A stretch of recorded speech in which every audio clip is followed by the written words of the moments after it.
Good morning to everyone. कैसे हो आप सभी? Hope you all are fine and preparing well for your upcoming state examination. अभी तक हमने इस सीरीज़ में मैकेनिक्स की 5 क्लासेस डिस्कस कर ली हैं। आज हमारी इसी कंटिन्यूटी में इसी सीरीज़ में 6th क्लास है और आज जो हम इस क्लास में टॉपिक डिस्कस करेंगे वो रहेगा impulse, conservation of linear momentum, centre of mass and finally collision. So आपने बड़े ही पेशेंस के साथ ये क्लास अटेंड करनी है और इस वीडियो को कंप्लीट देखना आपने। फर्दर अगर आप इस चैनल पे फर्स्ट टाइम विजिट कर रहे हैं तो अपने चैनल को सब्सक्राइब करना है और साथ में बेल नोटिफिकेशन को ऑन करना है ताकि टीचिंग एग्ज़ाम की जो लेटेस्ट इन्फॉर्मेशन है वो आप तक पहुंचती रहे।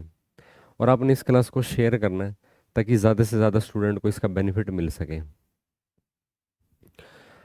एस्टेट का एक ऑफिशियल जैसे सर्कुलर जो बोर्ड की तरफ से आया है वेबसाइट पे, जो आपका एस्टेट का एग्ज़ाम है वो अब ना 8 और 9 फरवरी को होने वाला है, यानी कि फरवरी के फर्स्ट वीक तक आपका एग्ज़ाम पोस्टपोन हो चुका है। तो आपके पास एनफ टाइम है एस्टेट के प्रिपरेशन के लिए और फिज़िक्स सब्जेक्ट को टाइम देने के लिए, ताकि आपका स्कोर ना मोर देन 35 बन सके फिज़िक्स में। और वो बन जाएगा अगर आप कंटिन्यूटी में और पेशेंस के साथ काम करते रहोगे ना, कंसेप्ट पे आपकी कमांड बन जाएंगी। और साथ के साथ आपने ना स्पीड को भी मेंटेन करना है। प्रीवियस ईयर जो आपके पास जितने भी अवेलेबल क्वेश्चन पेपर आपने उनकी ना प्रैक्टिस भी स्टार्ट कर देनी है साथ में ही, ताकि जो टाइम की मैनेजमेंट एग्जाम के दौरान वो आप पहले ही उसके लिए एक मेंटली प्रिपरेशन होनी चाहिए आपकी। एक मैंने ना एस्टेट पीजीटी फिजिक्स की स्ट्रेटजी डिस्कस की हुई है एक वीडियो में, आपने वो वीडियो ज़रूर देखनी है। उसमें मैंने सेक्शन वाइज हर सब्जेक्ट की बुक्स भी बता रखी हैं, फिज़िक्स के लिए भी बुक बता रखी है और कैसे आप एग्ज़ाम को अटेम्प्ट कर सकते हो वो भी हमने डिस्कस किया हुआ है। आइए स्टार्ट करते हैं आज का हमारा सेशन, मैकेनिक्स पीवाई क्यू। ये हमारे आज का टॉपिक है, ये मैंने मेंशन कर दिया है इसमें ना। सो जो हमारा फर्स्ट क्वेश्चन आज का, ये क्वेश्चन इम्पल्स पे बेस्ड है। क्या पूछा हुआ है इस क्वेश्चन में? एक बुलेट है, उसको एक ना गन से फायर किया हुआ है। Force on bullet is given by, bullet पे लगने वाला force as a function of time express किया हुआ है। Force on the bullet is reduces to zero as soon as it leaves the barrel, जैसे ही वो ना बैरल से निकलती है उस पे जो लगने वाला फोर्स है उसकी वैल्यू क्या हो जाती है? जीरो रिड्यूस हो जाती है as soon as possible. The average impulse imparted to the bullet is, average impulse का फॉर्मूला क्या रहेगा यहाँ पे? बेसिकली एवरेज इम्पल्स का जो फॉर्मूला आपके पास एग्जिस्ट करता है, इम्पल्स एक ना वेक्टर फिजिकल क्वांटिटी है जो ना मोमेंटम के रेट ऑफ चेंज को रिप्रेजेंट करती है, या फिर हम कहें मोमेंटम के चेंज को रिप्रेजेंट करती है, नोट रेट ऑफ चेंज को। सो फाइनल मोमेंटम माइनस में इनिशियल मोमेंटम। अब मोमेंटम का जो चेंज है बेसिकली न्यूटन सेकंड लॉ के अकॉर्डिंग आप मोमेंटम के चेंज को कैसे एक्सप्रेस कर सकते हो? It can be express as product of force with time. Momentum के चेंज को आप कैसे एक्सप्रेस करोगे?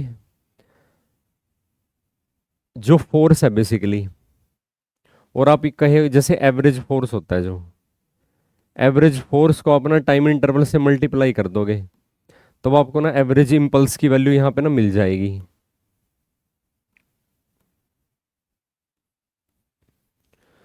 अब हमने ना एवरेज फोर्स की वैल्यू फाइंड आउट करनी है।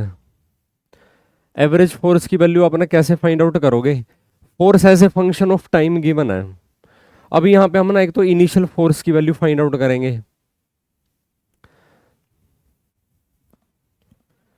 एज जो फोर्स है, फोर्स को as a function of time express किया हुआ कैसे? 600 माइनस में 2 इंटू 10⁵ और साथ में मेंशन किया हुआ टाइम पे। जब ना टाइम की वैल्यू 0 थी तब फोर्स की वैल्यू कितनी थी? इन्होंने क्या कहा है कि जैसे ही ना बुलेट पे जो फोर्स है वो जैसे ही बैरल को लीव करता है वो फोर्स की वैल्यू ना 0 हो जाती है basically after a finite interval of time. तो हम ये फाइंड आउट करेंगे कि कितने टाइम बाद ना फोर्स की वैल्यू 0 हो जाएगी। ये इनिशियल वैल्यू ऑफ फोर्स है। अच्छा, अगर आप इनिशियल वैल्यू ऑफ फोर्स की बात करो फोर्स, क्योंकि ना जब जीरो टाइम इंटरवल में ना मैक्सिमम फोर्स इम्पार्ट होगा बुलेट पे बाय द गन। इम्पल्स को अपना कैसे डिफाइन करते हो? जैसे देखो इम्पल्स ना बेसिकली एवरेज फोर्स का डायरेक्टली प्रोपोर्शनल है। इम्पल्स उस फोर्स को रिप्रेजेंट करता है जो फोर्स ना मैग्नीट्यूड के अंदर तो काफी लार्ज हो, लेकिन उस फोर्स को एक्ट करने के लिए जो टाइम की वैल्यू हो वो काफी स्मॉल होनी चाहिए। जैसे विद इन सेकेंड बात करो या फिर विद इन माइक्रो सेकेंड वो फोर्स एक्ट करता है, लार्ज अमाउंट का फोर्स एक्ट करता है। होप आपको ये समझ में आ रहा होगा। At T is equal to zero, अगर आप ना जीरो टाइम के इंटरवल की बात करो तो वहां पे ना फोर्स की वैल्यू को अगर आप ना एफ नोट से एक्सप्रेस करते हो तो वो वैल्यू आपको पास कितनी आ जाएगी 600 न्यूटन। और फाइनली इन्होंने बोल रखा है, क्योंकि जैसे ये डेल्टा टाइम आपको फाइंड आउट करना है, ये कैसे फाइंड आउट करोगे? जैसे ना फोर्स की वैल्यू आप ना जीरो पुट कर दो, when force is equal to zero. जब फोर्स की वैल्यू को आप ना जीरो पुट करते हो, इसका मतलब अब इस वैल्यू को जब आप जीरो पुट करोगे टाइम की वैल्यू आपके पास कितनी आ जाएगी? टाइम की वैल्यू आपके पास आती है 600 divided by 2 into 10⁻⁵ 2 into 10⁻⁵ is equal to, further अगर आप इसको सोल्व करते हो आपको ये वैल्यू मिलती है 300 मल्टीप्लाई विद 10⁻⁻⁵, और ये सेकंड में आ जाएगा। तो ये आपने ना टाइम की वैल्यू वो फाइंड आउट कर ली जब ना फोर्स की वैल्यू क्या हो जाएगी? जीरो हो जाएगी। अब आपने ना एवरेज फोर्स की वैल्यू फाइंड आउट करनी है। बेसिकली इनिशियल वैल्यू आपको फोर्स की दे दी है और टाइम डिपेंडेंट फोर्स आपको दे दिया, जब फाइनली फोर्स की वैल्यू ना जीरो बन जाएगी। तो अगर आप ना इसको फर्दर सोल्व करते हो, अब एवरेज इंपल्स निकालने के लिए ना आपको ना एवरेज फोर्स की वैल्यू चाहिए। एवरेज फोर्स की वैल्यू के लिए आप क्या करोगे? जो फोर्स की इनिशियल वैल्यू है और फोर्स की ना इस टाइम इंटरवल पे जो वैल्यू है उनका एवरेज आपको लेना पड़ेगा, यानी कि एफ नोट प्लस अब फोर्स की इस टाइम इंटरवल के बाद कितनी वैल्यू बन जाएगी? वो तो फाइनल वैल्यू तो उसकी जीरो बन जाएगी। अगर आप ध्यान से देखोगे तो इसको आप 2 से डिवाइड कर दोगे और कितने टाइम इंटरवल से मल्टीप्लाई कर दोगे? ये टाइम इंटरवल हमने फाइंड आउट कर लिया 300 multiply with 10⁻⁻⁵ second still is equal to, जब आप इसको फर्दर सोल्व करते हो एफ नोट की वैल्यू है 600 न्यूटन, उसको 2 से डिवाइड करोगे 300 आ जाएगा। तो ये आपके पास आ जाएगा 300 का एक तरीके से स्केयर आ जाएगा इनटू में 10⁻⁻⁵, और इसको आप मेजर करते हो न्यूटन सेकंड में। फर्दर जब आप इसको सोल्व करोगे आपको एवरेज इंपल्स की ना क्या वैल्यू मिलती है यहाँ से?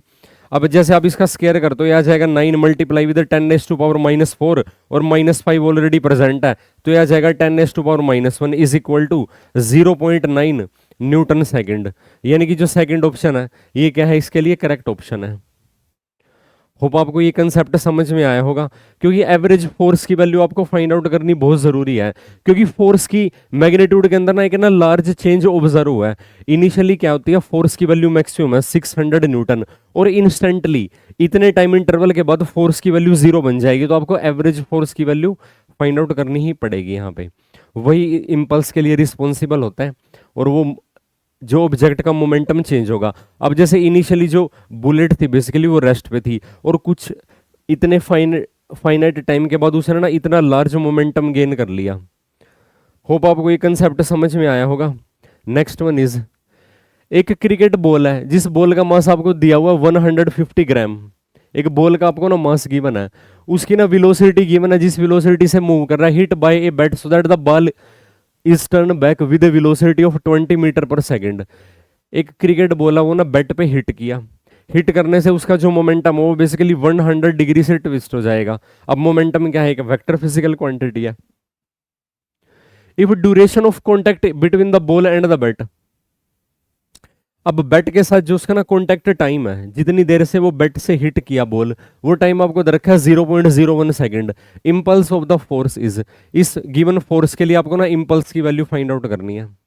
तो यहाँ पे जब आप इंपल्स की वैल्यू फाइंड आउट करोगे, इंपल्स की वैल्यू जैसे कि मैंने आपको बताया rate of change of momentum के इक्वल होता है इंपल्स, फाइनल मोमेंटम माइनस में इनिशियल मोमेंटम। अब जैसे ना बॉल बैट पे टकराई और वो उसकी डायरेक्शन ऑफ मोशन चेंज हो जाएगी 180 डिग्री से। सो कुछ इस तरीके से आप इसको ना लिख सकते हो। अगर बॉल का मास यहाँ पे ना m से आप रिप्रेजेंट करते हो तो बॉल का जो फाइनल मोमेंटम हो जाएगा, मान लीजिए फाइनल मोमेंटम है मास इनटू वेलोसिटी, माइनस में इनिशियल मोमेंटम क्या था, मास इनटू वेलोसिटी और विद नेगेटिव साइन। क्योंकि क्या हो जाता है कि जैसे ना वो बॉल बैट के साथ हिट किया, जैसे ये बैट है इस पे ना बॉल हिट किया, और उसके बाद क्या हो जाएगा, जो इसका ना बॉल का ना वेलोसिटी वेक्टर है वो चेंज हो जाएगा। मान लीजिए ये v1 है और ये बन जाएगा v2। अब क्या हो जाएगा कि वेलोसिटी वेक्टर है जो, या फिर मोमेंटम वेक्टर कहें, उसका मैग्नीट्यूड तो रहेगा सेम, लेकिन डायरेक्शन चेंज हो जाएगी, क्योंकि डायरेक्शन ऑफ मोशन चेंज हो जाएगी ना उसकी इंस्टेंटली 180 डिग्री से। सो जो आप इम्पल्स की वैल्यू यहाँ पे फाइंड आउट करते हो, तो मोमेंटम के चेंज को आप क्या लिख सकते हो, अगर आपको ना वेलोसिटी का भी डिफरेंस दिया हुआ है कोई बात नहीं, तो आप इसको ना ऐसे एक्सप्रेस कर लीजिए, क्योंकि आप मोमेंटम के चेंज की फॉर्म में लिखते हो तो देखो फाइनल वेलोसिटी में से ना इनिशियल वेलोसिटी, फाइनल मोमेंटम में से ना इनिशियल मोमेंटम सब्ट्रैक्ट कर दो। अब बॉल का जो मास है वो 150 ग्राम है, तो पहले तो ना मास को यहाँ पे आप कॉमन ले लो, तो ये आपको वैल्यू मिलती है v2 प्लस में क्या बन जाएगा v1 वेक्टर सेंस में। फर्दर अगर आप इसको सोल्व करते हो, बॉल का जो मास है वो ग्राम में मेंशन है, तो आप उसको ना किलोग्राम में मेंशन कर दो, 150 मल्टीप्लाई 10⁻³ और फाइनल वेलोसिटी की वैल्यू कितनी है 20 मीटर पर सेकंड, और इसमें ऐड करना पड़ेगा आपको इनिशियल वेलोसिटी यानी कि 12, क्योंकि क्या होता है कि दो वेक्टर इक्वल और अपोजिट है, बेसिकली सॉरी डायरेक्शन उनकी अपोजिट है, तो उनका रिजल्टेंट क्या हो जाएगा, फाइनल वेक्टर के अलोंग हो जाएगा। और आपको ना टाइम दिया हुआ है यहाँ पे, जो टाइम की वैल्यू यहाँ पे मेंशन की हुई है 10⁻⁻² सेकंड मेंशन है। So average impulse of the force, average impulse की वैल्यू आपको ना फाइंड आउट करनी है यहाँ पे। सो एवरेज इंपल्स की अगर आप बात करते हो, एवरेज इंपल्स के लिए तो आपको ना जैसे फोर्स की रिक्वायरमेंट रहेगी, क्योंकि आप ना मोमेंटम चेंज की बात कर रहे हो ना यहाँ पे। अब आपने ये टाइम पीरियड भी तो कंसीडर करना पड़ेगा। अब आपने क्या किया, जो इंपल्स का फॉर्मूला है डीपी और डीपी को आपने करना है बेसिकली एवरेज फोर्स को आपने ना मल्टीप्लाई कर देना वहां पे, है ना। वो यहाँ मोमेंटम का रेट ऑफ चेंज भी आप लिख सकते हो इसको, जैसे हमने यहाँ पे जो फॉर्मूला मेंशन किया था ना, आप यहाँ पे क्या करना, जैसे यहाँ पे तो ना मोमेंटम के सेंस में हमने एक्सप्रेस किया हुआ है यहाँ पे, लेकिन जब आप ना आपको सिर्फ ना मोमेंटम और टाइम की वैल्यू दे रखी है, फिर आप इसको कैसे फाइंड आउट करते हो बताइए, शाबाश। आप इस वैल्यू को ना फर्दर सोल्व करो। फर्दर जब आप इसको सोल्व करोगे आपको क्या वैल्यू मिलती है, 15 को जब आप मल्टीप्लाई करते हो ये वैल्यू आपके पास आ जाएगी 32, इंटू में यहाँ पे आप क्या लिखोगे 10⁻⁻² still is equal to,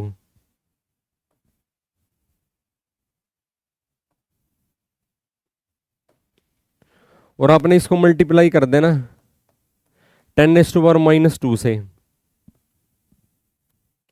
so further जब आप इसको सोल्व करते हो, फर्दर जब आप इसको सोल्व करोगे आपको ना जो इम्पल्स है, इम्पल्स की क्या वैल्यू मिलती है यहाँ से ना, इम्पल्स की जो आपको वैल्यू मिलती है ये मिल जाएगा 4.8 न्यूटन सेकंड के अंदर आपको ना ये वैल्यू मिल जाएगी। वेलोसिटी का चेंज हमने यहाँ पे कंसीडर कर लिया। होप आपको ये कंसेप्ट समझ में आया होगा, यानी कि फर्स्ट ऑप्शन। अब देखिए जो टाइम इंटरवल मेंशन है, अगर आपको ना यहाँ पे फोर्स की टर्म्स में डाटा दिया होता है जैसे प्रीवियस क्वेश्चन में था, फिर आप क्या करते, एवरेज फोर्स फाइंड आउट करते, उसको टाइम से मल्टीप्लाई करते। लेकिन यहाँ पे ना बेसिकली मोमेंटम का चेंज दिया हुआ है, मोमेंटम का चेंज दिया हुआ है, और यहाँ से आप ना फोर्स की वैल्यू भी फाइंड आउट कर सकते हो, एवरेज फोर्स की। कैसे, आपने ना क्योंकि न्यूटन सेकंड लॉ के according F is equal to dp divided by dt, आपने मोमेंटम के चेंज की वैल्यू को टाइम से डिवाइड करना, आपके पास एवरेज फोर्स आ जाएगा। लेकिन दोबारा फिर आप उसको ना टाइम से फिर मल्टीप्लाई करोगे, तो टाइम न्यूमिनेटर में भी आएगा डेनोमिनेटर में भी। और आप अगर आपको ये पता है कि इम्पल्स क्या होता है, rate of change of momentum ही तो होता है, तो आप इसको ऐसे भी कर सकते हो। तो टाइम से डिवाइड और मल्टीप्लाई करने की यहाँ पे रिक्वायरमेंट नहीं है, वो मीनिंगलेस हो जाएगा ना, वो कैंसिल ही हो जाएगा, तो रिजल्ट तो आपके पास यही रहेगा। होप आपको ये कंसेप्ट समझ में आया होगा। Next one is, two identical blocks हैं, दो ब्लॉक आपको मेंशन है ए और बी, मासलेस स्ट्रिंग के साथ वो कनेक्ट है और फ्रिक्शनलेस हॉरिजॉन्टल सरफेस पे रखा हुआ है। एक बुलेट सी है जिसका सेम मास है, सेम मास का मतलब उसका मास उतना ही है जितना ना इन दो ब्लॉक्स का मास है।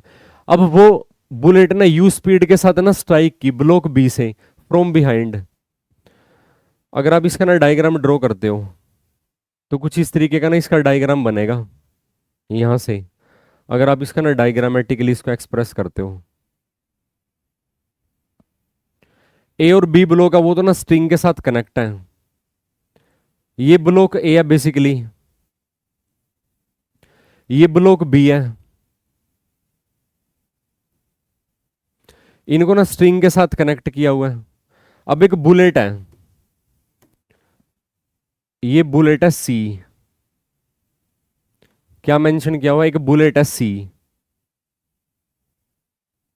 ये बुलेट है सी जिसका मास है ना इनके मास के इक्वल ही है। इसका मास एम है, इसका मास एम, और बुलेट का मास भी क्या है एम। और ये बुलेट की जो वेलोसिटी गिवन है वो वेलोसिटी यू गिवन आपको। अब इस सिचुएशन में जब इस बुलेट को ना फायर किया जाएगा तो ये बुलेट ना ब्लॉक बी के साथ हिट करेगी, उससे ना पूरा सिस्टम ना एक कॉमन वेलोसिटी के साथ ट्रेवल करेगा। मोमेंटम कंजर्वेशन के प्रिंसिपल पे ये बेस्ड है क्वेश्चन। और इंपल्स इसमें फाइंड आउट करना, if the bullet get embedded into the block B. अब इन्होंने क्या कहा है कि जब ये बुलेट ना इस ब्लॉक के साथ टकराएगी तो इसके साथ क्या आ जाएगी, अटैच हो जाएगी, क्योंकि ये इसको पेनिट्रेट भी तो कर सकती है ना। मान लीजिए इसके अंदर ट्रैप करके चलेगी ब्लॉक के अंदर, then the impulse on A due to tension in the string is. अब जो ब्लॉक ए है उसका जो इम्पल्स है वो आपको फाइंड आउट करना किस वजह से उसके अंदर इम्पल्स जनरेट होएगा। इनिशियली तो क्या होता है, उसका मोमेंटम जीरो है। जैसे ये बुलेट ना इस ब्लॉक के साथ हिट करेगी तो ये पूरा का पूरा सिस्टम इकट्ठा एक कॉमन वेलोसिटी के साथ ट्रेवल करेगा, और वो वेलोसिटी हम मोमेंटम कंजर्वेशन से फाइंड आउट करेंगे।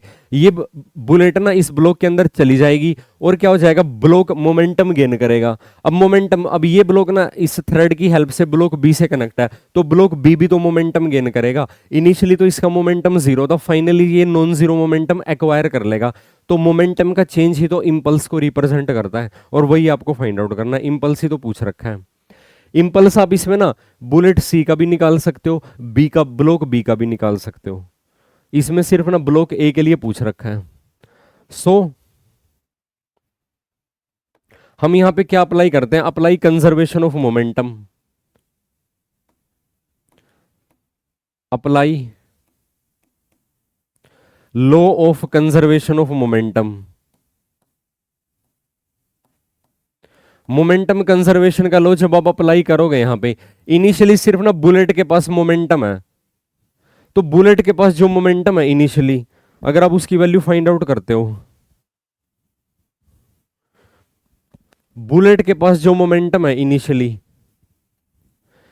यानी कि initial momentum is equal to final momentum. Initially momentum bullet के पास है तो ये बन जाएगा m इंटू यू, ये बुलेट का मोमेंटम है। इनिशियली ये ब्लॉक भी रेस्ट पे है, ये ब्लॉक भी रेस्ट पे है, इनका मोमेंटम जीरो है, इज इक्वल टू, अब तीनों का मास भी तो एक जैसा है और ये इकट्ठे मूव कर रहे हैं।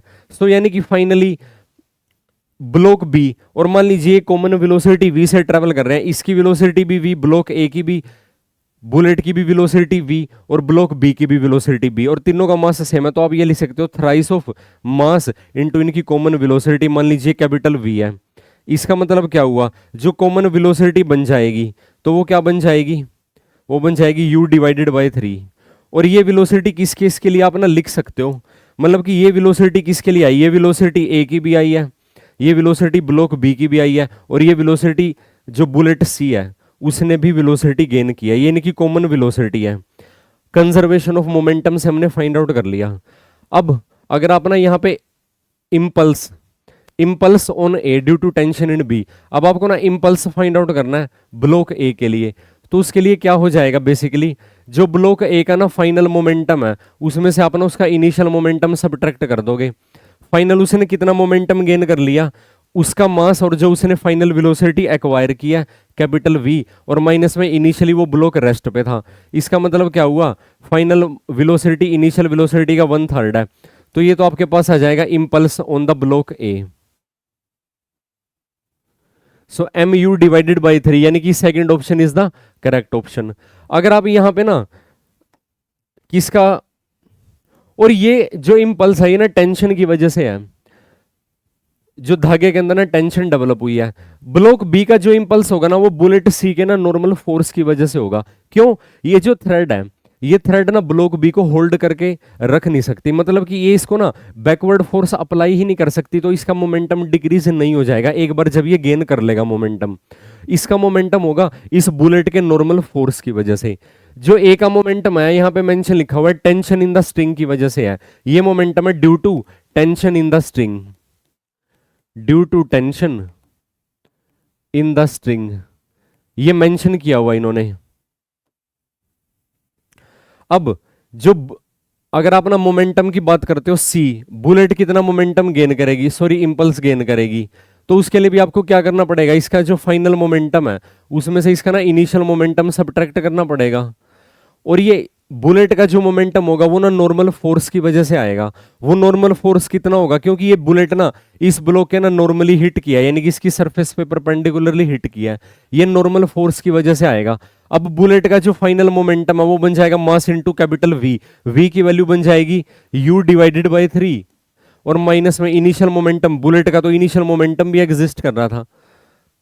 सो इस तरीके से आप ना इम्पल्स इम्पार्टेड है जो सी का, बुलेट का भी इम्पल्स फाइंड आउट कर सकते हो, सोल्व करोगे माइनस में 2u डिवाइडेड बाय 3, और ये जो इम्पल्स आएगा ये किस वजह से आएगा, ड्यू टू नॉर्मल फोर्स, ये नॉर्मल फोर्स की वजह से इसका क्या आ जाएगा, इम्पल्स जनरेट हो जाएगा सी के अंदर।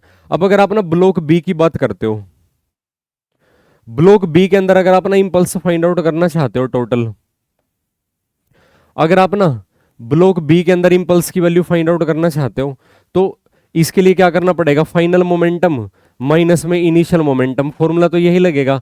फाइनली ना ब्लॉक ने कितना मोमेंटम गेन कर लिया, मास इनटू कैपिटल वी की वैल्यू कितनी है, एम यू डिवाइडेड बाई 3।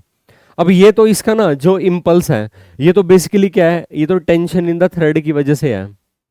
और दूसरा जो ये ना मोमेंटम, सॉरी इंपल्स गेन करेगा, क्योंकि ना थ्रेड की वजह से भी ये क्या करेगा, इंपल्स गेन करेगा, मोमेंटम गेन करेगा, और नॉर्मल फोर्स की वजह से इस बुलेट ने भी तो इस पर नॉर्मल फोर्स लगाया है, तो इसका जो इंपल्स है बेसिकली, तो आप इसको ना कैसे इवेल्युएट करते हो, आप इसमें से क्या करोगे कि जो इसका ना जो नॉर्मल है ड्यू टू नॉर्मल फोर्स की वजह से आपको ना फाइंड आउट करना है, ये नॉर्मल फोर्स की वजह से जब आप इसका ना इंपल्स फाइंड आउट करते हो तो आपको ना क्या वैल्यू मिलती है बेसिकली यहाँ पे। तो अगर आप ना मोमेंटम की टर्म में इसको मेजर करते हो, मोमेंटम की टर्म में ही अगर आप इसको ना मेजर करना चाहते हो तो आपको ना क्या वैल्यू लिखनी पड़ेगी यहाँ पे,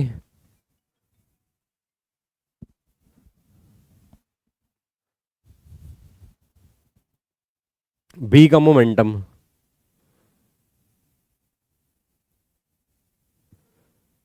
बी का जो आपके पास मोमेंटम आएगा, अच्छा यहाँ पे ना आपको ना एम भी लिखना पड़ेगा, जो ये सी का मोमेंटम था यहाँ पे एम भी आपको लिखना पड़ेगा। सो इसका मोमेंटम तो बेसिकली नॉर्मल फोर्स की वजह से भी आएगा और ना टेंशन की वजह से भी आएगा। और इसका मोमेंटम बेसिकली अगर आप ये लिखते हो फाइनल मोमेंटम माइनस में इनिशियल मोमेंटम आप लिखते हो, तो फाइनल मोमेंटम इसने कितना गेन कर लिया, क्योंकि पूरा का पूरा सिस्टम ना इस वेलोसिटी के साथ मूव किया करेगा यहाँ पे, तो ये बन जाएगा यहाँ पे एम यू डिवाइडेड बाई 3, और इसकी वजह से भी ये मोमेंटम गेन करेगा। तो आपको क्या करना पड़ेगा, इस वैल्यू में से ना ये वैल्यू आपको क्या करनी पड़ेगी, सब्ट्रैक्ट करनी पड़ेगी।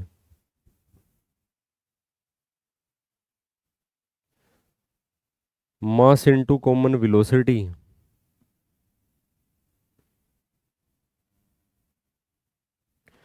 अगर आप यहाँ पे फाइंड आउट करते हो,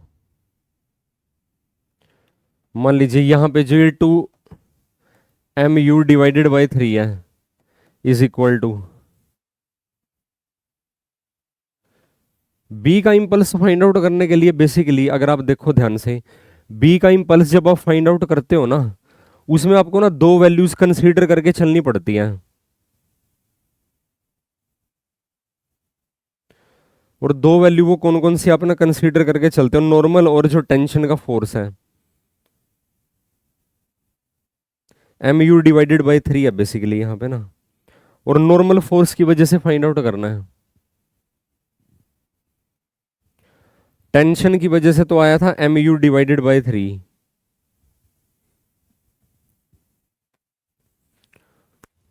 जैसे आप इसको ऐसे एक्सप्रेस कर सकते हो कि भाई जो नॉर्मल फोर्स है, क्योंकि एफ डॉट डी टी आप लिखते हो ना इम्पल्स को, एफ डॉट डी टी लिखते हो, नॉर्मल फोर्स माइनस में force of tension D T is equal to change in momentum. Change in momentum आप ऐसे लिख सकते हो, क्योंकि नॉर्मल फोर्स में से ना टेंशन का फोर्स हमने सब्ट्रैक्ट कर दिया और हमको ना नॉर्मल फोर्स की वजह से उसका मोमेंटम फाइंड आउट करना है। सो इसको जब आप ना फर्दर सोल्व करते हो, और rate of change of momentum basically क्या होता है, rate of change of momentum इस का कितना आएगा, तो ये आ जाएगा एम यू डिवाइडेड बाई 3। अब टेंशन की वजह से, क्योंकि धागे में जो टेंशन है वो इसके ना मोमेंटम को स्लो डाउन करने की वजह से हो जाएगी, तो फर्दर जब आप इसको सोल्व करते हो इंटीग्रेशन एन डी टी, तो आपको ना क्या करना पड़ेगा, integration T into D T, इसमें आपको ये वैल्यू ऐड करनी पड़ेगी एम यू डिवाइडेड बाई 3। तो ये बन जाएगा एक तरीके से जो बी ब्लॉक ना, बी ब्लॉक का जो इम्पल्स है उसकी वैल्यू आपके पास आ जाएगी T into D T. Tension की वजह से ना ये वाला मोमेंटम था इसका, टेंशन की वजह से इसका उतना ही था जितना ना बी ब्लॉक ए का था, M U divided by 3।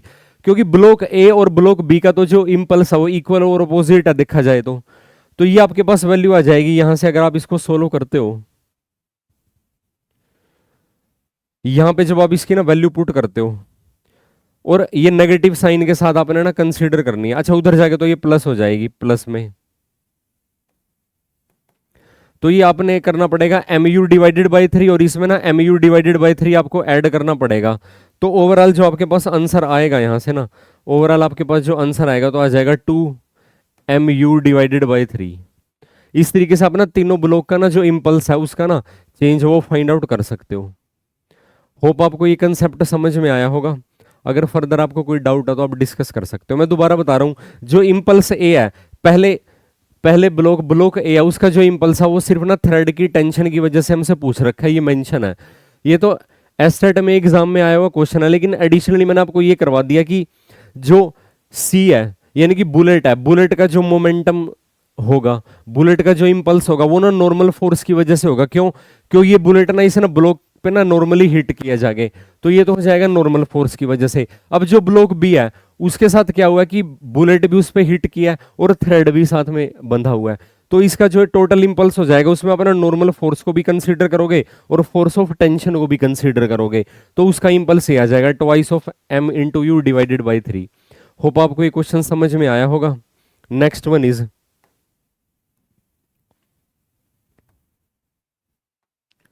Select the correct statement. अब अगर आप यहां पे देखोगे, सबसे पहली बात यह लिखा हुआ pseudo force appear only in accelerated frame of reference. जब कोई फ्रेम ना एक्सेलेट करता है तो उसके साथ ना सूडो फोर्स एसोसिएटेड होता है। सूडो फोर्स का मतलब होता है वर्चुअल फोर्स, जिस फोर्स के लिए जिस ऑब्जेक्ट पे ना एक्चुअली में सूडो फोर्स एक्ट करेगा, उस ऑब्जेक्ट पे एक्सटर्नल एजेंसी, अगर आप देखोगे कि मान लीजिए वो एक ना एक्सेलेटेड ऑब्जेक्ट के ऊपर रखा हुआ है, एक ना मान लीजिए एक ब्लॉक के ऊपर ना एक ना स्मॉल ब्लॉक रखा हुआ है लार्ज साइज के, आप ना लोअर ब्लॉक को ना फॉरवर्ड वेलोसिटी या फॉरवर्ड मोमेंटम प्रोवाइड करते हो, तो जो ब्लॉक उसके ऊपर रखा हुआ है वो ना बैकवर्ड मोमेंटम गेन कर लेगा, यानी कि वो गिर जाएगा। यानी कि अगर लार्ज साइज ऑब्जेक्ट पे ब्लॉक पे अगर एक स्मॉल साइज ऑब्जेक्ट का ब्लॉक रखा हुआ है और अपना लार्ज साइज ऑब्जेक्ट के ब्लॉक को क्या करते हो, फॉरवर्ड एक्सेलरेट करते हो। अब आपने जो स्मॉल साइज का ब्लॉक है उसको तो फिजिकली कॉन्टैक्ट उस पर किया ही नहीं, वो बैकवर्ड क्यों मूव किया, क्योंकि जब डाउनवर्ड वाला ब्लॉक ना फॉरवर्ड मूव करेगा तो वो बैकवर्ड उस पर फोर्स लगेगा। इसी फोर्स को क्या कहा जाता है, सूडो फोर्स कहा जाता है, जो एक्चुअल फिजिकल कॉन्टैक्ट की वजह से नहीं एक्ट करता।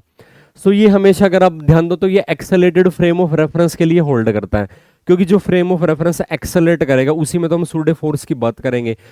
जहां पे आप फोर्स की बात करते हो वहां पे एक्सेलेशन की तो बात करनी ही पड़ेगी।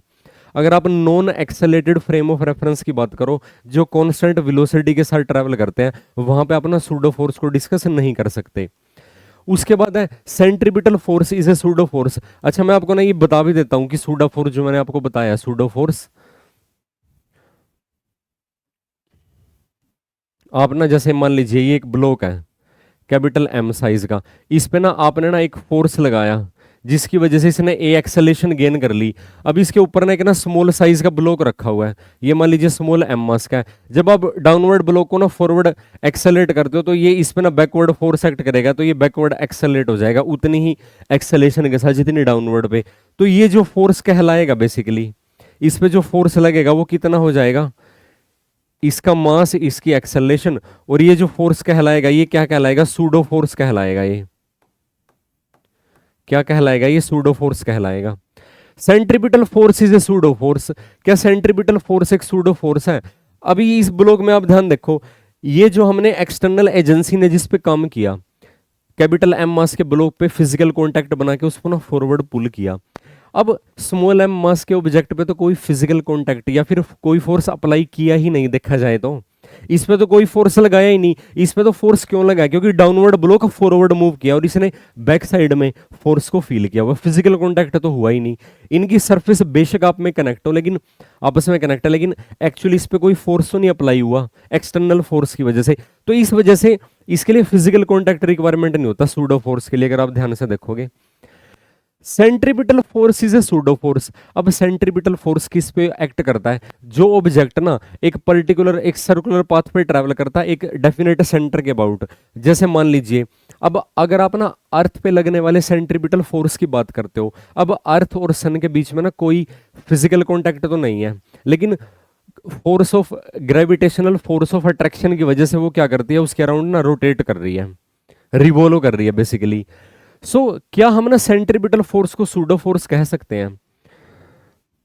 अब अगर आप ना दूसरी सिचुएशन देखोगे, आप ना ना धागे के साथ पत्थर को बांध के घुमा रहे हो, तो एक तो ना वहां पे ना फिजिकल कांटेक्ट आ गया क्योंकि वो थ्रेड के साथ बंधा हुआ ना मास, अगर आप ध्यान से देखोगे। सो वहां पे सेंट्रीपिटल फोर्स में जो ऑब्जेक्ट सेंट्रीपिटल फोर्स फील करता है उस पे एक्चुअली में फोर्स अप्लाई किया तो जा रहा है, उसको एक ना जैसे थ्रेड के साथ बांध तो रखा है ना। तो सेंट्रीपिटल फोर्स कभी भी ना सूडो फोर्स नहीं हो सकता, it is a real force. ये क्या रहेगा, ये हमेशा क्या रहेगा कि ना रियल फोर्स हो जाएगा ये। Frictional force is a pseudo force. अब फ्रिक्शनल फोर्स कैसा फोर्स है, क्या ये सूडो फोर्स है? No, it is a contact force, क्योंकि ना सरफेस इन कॉन्टैक्ट की वजह से ही तो फ्रिक्शन फोर्स एक्ट करता है। ऑल ऑफ द अबव तो हो ही नहीं सकता, तो सिर्फ इसमें ना फर्स्ट ट्रू है। होप आपको ये क्वेश्चन समझ में आया होगा। Next one is, 3 unidentical car A B C are moving at same speed on same bridge. एक ही ब्रिज पे ये ट्रेवल कर रही है सेम स्पीड के साथ। जो कार ए है वो ना प्लेन ब्रिज पे मूव कर रही है, बी मूव कर रही है ब्रिज कन्वेक्स अपवर्ड, और सी मूव कर रही है ब्रिज कनकेव अपवर्ड। अगर आप इसका ना डायग्राम ड्रॉ करोगे तो कुछ इस तरीके का ना इसका डायग्राम बनेगा। सी वाला है जो, ये तो हो जाएगा कन्वेक्स अपवर्ड, ये हो जाएगा प्लेन, और ये हो जाएगा कनकेव अपवर्ड। यहां पे अगर आप देखोगे ध्यान से, जो कार बी है वो तो ना यहां पे है, ये है कार बी, कार ए यहां पे है, और जो कार सी है वो यहां पे है। अब इन्होंने ये बता रखा है, let F A F B and F C be the normal force exerted by the car on the bridges. Car ने क्या किया, ब्रिज पे ना नॉर्मल फोर्स अप्लाई किया हुआ, when they are in the middle of the bridge है, वो bridge के मिडल में है एग्जैक्टली। जैसे देखो ये एग्जैक्टली स्ट्रेट लाइन में है। अच्छा, ब्लॉक जो कार ए है ना उसको थोड़ा और यहाँ पे जैसे सेंट्रल यहाँ पे पुट कर देते हैं। नॉर्मल फोर्स की वैल्यू ना आपको फाइंड आउट करनी है बेसिकली। अब ये इस पे कितना नॉर्मल फोर्स एक्सर्ट करें, जितना खुद ये नॉर्मल फोर्स फील करेंगे उतना ही तो ये एक्सर्ट करेंगे। अगर आप ना ए पे बात करो नॉर्मल फोर्स की, ए का ना वेट एक्ट करेगा डाउनवर्ड डायरेक्शन में, मास वगैरह कुछ आपको गिवन है ही नहीं। मान लीजिए 3 आइडेंटिकल कार है तो इनके मास सेम हो जाएंगे, mg फोर्स एक्ट किया और ये बन जाएगा नॉर्मल रिएक्शन। इस नॉर्मल रिएक्शन को, जो ए के केस में नॉर्मल रिएक्शन उसको एफ ए से एक्सप्रेस किया हुआ है, उसकी वैल्यू आ जाएगी mg के इक्वल। एफ ए क्या है, नॉर्मल फोर्स है, और उसकी वैल्यू है इसके वेट के इक्वल। मान लीजिए इक्वेशन नंबर 1। अब अगर आप ना कार बी के लिए बात करते हो, कार बी के लिए ना जो इसका ना वेट एक्ट करेगा वो तो एक्ट करेगा डाउनवर्ड डायरेक्शन में, m इंटू जी। नॉर्मल रिएक्शन का फोर्स अपवर्ड एक्ट करेगा कुछ इस तरीके से। और सेंट्रीपिटल फोर्स को अगर आप यहाँ पे ना डिफाइन करना चाहते हो, सेंट्रीपिटल फोर्स कितना फील होएगा, क्योंकि ये ना एक कर्व शेप में ना ट्रेवल कर रहा है इस पर्टिकुलर सेंटर के अबाउट। अगर आप इसको ना एक्सप्रेस करते हो यहाँ पे, सेंट्रीपिटल फोर्स ना कितना एक्ट किया, अगर आप ध्यान से देखोगे,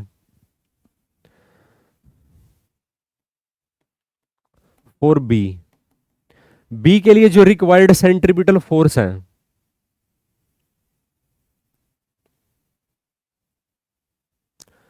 यानी कि M V square divided by R है, जो मान लीजिए आर इसकी रेडियस ऑफ सर्कुलर पाथ है, उसको अपना कैसे एक्सप्रेस करोगे, centripetal force along the centre act करेगा। तो ये यहां पे अगर आप देखोगे तो ये बन जाएगा एम जी माइनस में नॉर्मल रिएक्शन। तो यहां पे जब आप नॉर्मल रिएक्शन की वैल्यू फाइंड आउट करोगे, वही आपको ना फाइंड आउट करके बतानी है। यहां पे ना नॉर्मल रिएक्शन की वैल्यू कितनी आ जाएगी आपके पास, वेट में से ना आपको ना सेंट्रीपिटल फोर्स की वैल्यू ना सबट्रैक्ट करनी पड़ेगी कुछ इस तरीके से। अगर आप ना सी के लिए लिखते हो इन सभी डाटा को, फॉर सी, अब सी के लिए वेट इसका ऐसे एक्ट करेगा डाउनवर्ड डायरेक्शन में, और ये हो जाएगा नॉर्मल रिएक्शन इसका। तो सेंट्रीपिटल फोर्स को यहां पे अगर आप लिखोगे, सी के लिए आप लिखोगे centripetal force towards the centre act करेगा M V square divided by is equal to, towards the centre normal reaction में से आपको ना वेट की वैल्यू सब्ट्रैक्ट करनी पड़ेगी। और अगर आप इसको ना फर्दर लिखते हो तो यहाँ पे नॉर्मल रिएक्शन की जो वैल्यू आप लिखोगे यहाँ पे, तो ये बन जाएगा M V square divided by R plus में क्या बन जाएगा एम जी। सो यहाँ पे ना एफ ए एफ बी और एफ सी का जब आप कंपैरिजन करते हो तो आपको ना एफ सी की वैल्यू सबसे क्या मिलती है, ज्यादा मिलती है। होप आपको ये कंसेप्ट समझ में आया होगा। अगर फर्दर आपको कोई डाउट हो तो आप ना डिस्कस कर सकते हो। नेक्स्ट वन इज, नेक्स्ट जो आपका क्वेश्चन है उसमें ना क्या सिचुएशन मेंशन है बेसिकली, अगर आप देखो ध्यान से, एक ना रॉकेट की ना मोशन दी हुई है, कौन सी फिजिकल क्वांटिटी ना कांस्टेंट रहती है, एक रॉकेट की मोशन के दौरान कौन कौन सी फिजिकल क्वांटिटी कांस्टेंट रहती है। तो आपने ना रॉकेट प्रोपल्शन का टॉपिक पढ़ा होगा न्यूटोनियन मैकेनिक्स के अंदर। सो इसमें कौन सी क्वांटिटी कंजर्व रहती है, लीनियर मोमेंटम कंजर्व रहता है हमेशा।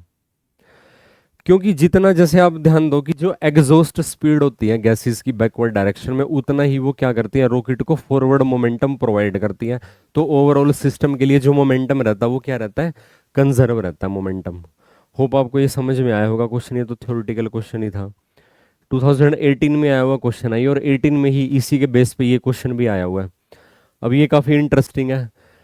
रॉकेट का आपको ना इनिशियल मास गिवन है, यानी कि जो उसका ना एक्चुअल मास है, मान लीजिए आप उसको ना कैपिटल एम से एक्सप्रेस करते हो, capital M, mass of the rocket आपको कितना गिवन है, 100 किलोग्राम आपको रॉकेट का मास गिवन है।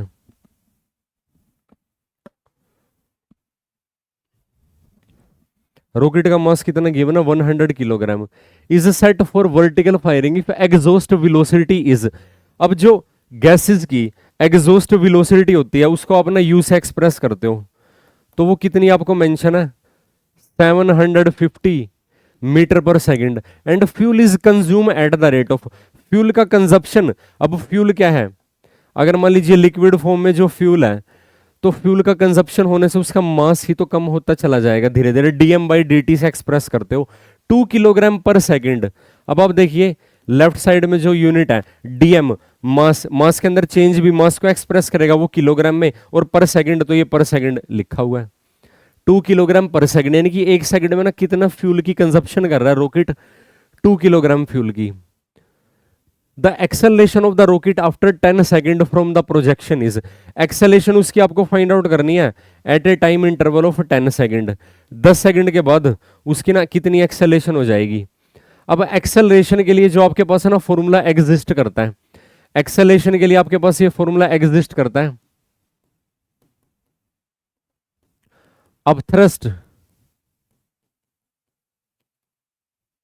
Minus weight divided by mass, ये फॉर्मूला एग्जिस्ट करता है। अब थ्रस्ट का क्या फॉर्मूला एग्जिस्ट करता है, अगर आप ध्यान से देखोगे तो ये बन जाएगा u dm divided by dt, minus में वेट को आप mg से एक्सप्रेस करोगे तो ये बन जाएगा m। अब यहां पे जो m है ना, m उसका ना रेजिडुअल मास है, स्मॉल m जो हमने सिंबल यूज किया वो उसका क्या हो जाएगा, रेजिडुअल मास की बात कर रहे हैं यहाँ पे, ये क्या हो जाएगा, उसका रेजिडुअल मास हो जाएगा। रेजिडुअल मास को जब आप ना फाइंड आउट करोगे, अब आपको ना 10 सेकंड के बाद है ना residual DM by D T की वैल्यू आपको पता है, यानी कि 1 सेकंड में ना 2 किलोग्राम मास उसका कम हो जाएगा। और आपको ना 10 सेकंड के बाद बताना है, 1 सेकंड में अगर 2 किलोग्राम का मास कम हो रहा है तो 10 सेकंड में कितना, 20 किलोग्राम का मास कम हो जाएगा।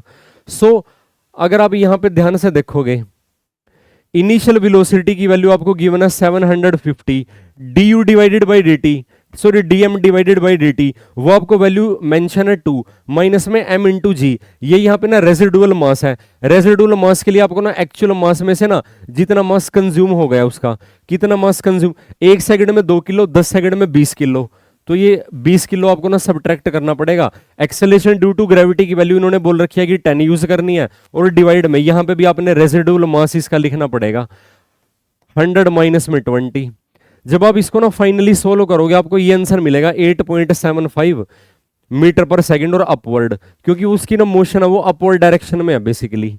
सो आप इसको ना फर्दर सोल्व कर सकते हो यहां से ना, आप जब इसको सोल्व करोगे तो आपको ना फाइनली आंसर मिल जाएगा।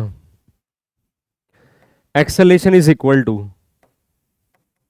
आप इसको ना फर्दर सोल्व करो, 750 का जब आप डबल करोगे तो ये बन जाएगा 1500 माइनस में 80 को 10 से करोगे तो ये बन जाएगा 800 डिवाइडेड बाय, और नीचे भी 80 लिखा हुआ है, still is equal to, numerator में आपके पास बन जाएगा 700, एक मिनट, इनिशियल वेलोसिटी 750 थी, DM by D T, rate of change of mass 2 given है, किलोग्राम के अंदर मेंशन है ना, ये यूनिट भी हमने लगभग सेम ही लगा रखी है, माइनस में मास वो बन जाएगा 80, 80 को आपने ना 10 से कर दिया 800 आ गया, 700 बटे में 800 आया हुआ है यहाँ पे तो ना, अच्छा हाँ ठीक है, नीचे तो 80 आएगा, ठीक है, तो यहाँ से आप कैलकुलेट करोगे 70 डिवाइडेड बाई 8, फर्दर सोल्व करते हो 8.75 मीटर पर सेकंड इसका आंसर आ जाएगा। होप आपको ये क्वेश्चन समझ में आया होगा। एग्जॉस्ट स्पीड और एक्सेलेरेशन का ये फॉर्मूला पे बेस्ड क्वेश्चन था। नेक्स्ट वन इज, दो पार्टिकल है पी और क्यू। अभी यहां से जो आपके क्वेश्चन स्टार्ट होते हैं ये ना सेंटर ऑफ मास के क्वेश्चन स्टार्ट हो जाते हैं। पी और क्यू वो ना इनिशियली रेस्ट पे है, पी और क्यू क्या है, इनिशियली रेस्ट पे है due to mutual interaction. P और क्यू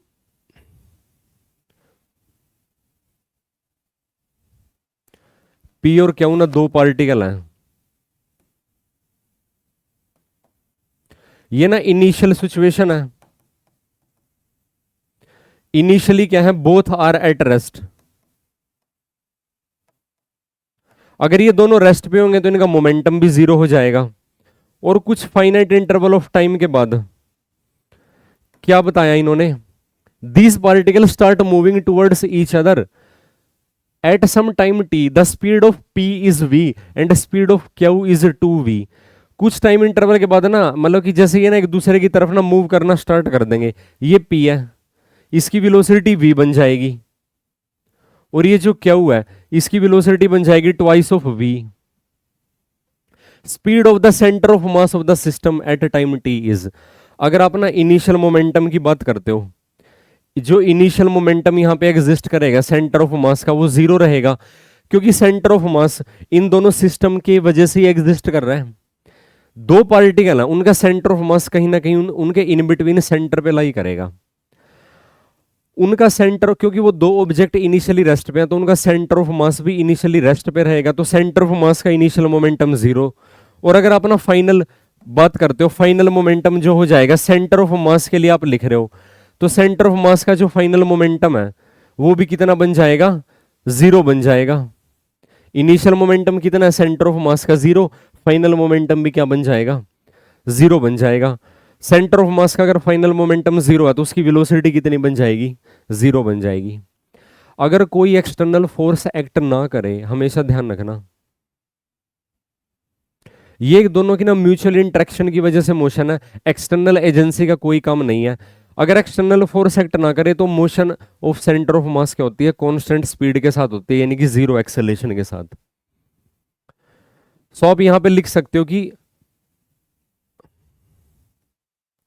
जो यहां पे ना फाइनल मोमेंटम हो जाएगा सेंटर ऑफ मास का, वो क्या बन जाएगा, जीरो। एज अगर आप बात करते हो कि जो एक्सटर्नल फोर्स है इज इक्वल टू जीरो, तो इसका मतलब है जो एक्सेलेरेशन हो जाएगी सेंटर ऑफ मास की वो क्या बन जाएगी, जीरो बन जाएगी।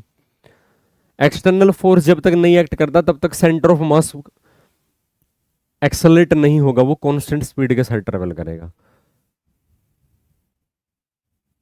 Speed of the system at time, और क्योंकि उसकी इनिशियल स्पीड भी जीरो थी सेंटर ऑफ मास की, तो फाइनल स्पीड भी क्या रहेगी, उसकी जीरो रहेगी। होप आपको ये क्वेश्चन समझ में आया होगा। नेक्स्ट वन इज, ये क्वेश्चन भी सेंटर ऑफ मास के ऊपर बेस्ड है। एक इक्विलेटरल ट्राइंगल है जिसकी साइड आपको ए गिवन है, उसके कॉर्नर पे ना 3 मासिव पार्टिकल रखे हुए हैं जिनका मास m है। अब आपको ना पहले तो उनके ना कोऑर्डिनेट की वैल्यू फाइंड आउट करनी पड़ेगी centre of mass find out करने के लिए। अगर आप ना 3 मासिव पार्टिकल को इक्विलेटरल ट्राइंगल के ना कॉर्नर पे पुट कर देते हो तो कुछ इस तरीके का ना सिनारियो बनेगा वहां पे। ये एक ना इक्विलेटरल ट्राइंगल मेंशन है, इस इक्विलेटरल ट्राइंगल के कॉर्नर पे ना मास रखे हुए हैं, ये मास m है, ये मास भी m है, ये मास भी m है। इक्विलेटरल ट्राइंगल की साइड की लेंथ a मेंशन है। अब मान लीजिए ये जैसे कॉर्नर A है, ये कॉर्नर B है और ये कॉर्नर C है। ये जो कॉर्नर B है ना, इसके पोजीशन कोऑर्डिनेट आपको स्पेसिफाई करने पड़ेंगे। मान लीजिए ये ना ओरिजिन पे प्रेजेंट है। अब क्योंकि ना एक कॉर्नर के तो पोजीशन कोऑर्डिनेट स्पेसिफाई करने पड़ेंगे, तभी आप ना दूसरे कॉर्नर के जो कोऑर्डिनेट है उनको आइडेंटिफाई कर सकते हो। सेंटर ऑफ मास की पोजीशन कोऑर्डिनेट आपको फाइंड आउट करने हैं इस ट्राइंगल के लिए, अगर 3 मासिव पार्टिकल रखे हों। अब बी के रिस्पेक्ट में ना मान लीजिए राइट साइड को अपना एक्स एक्सिस मानते हो और वर्टिकल को अपना, मान लीजिए ये तो एक्स एक्सिस है और ये बन जाएगी वाई एक्सिस।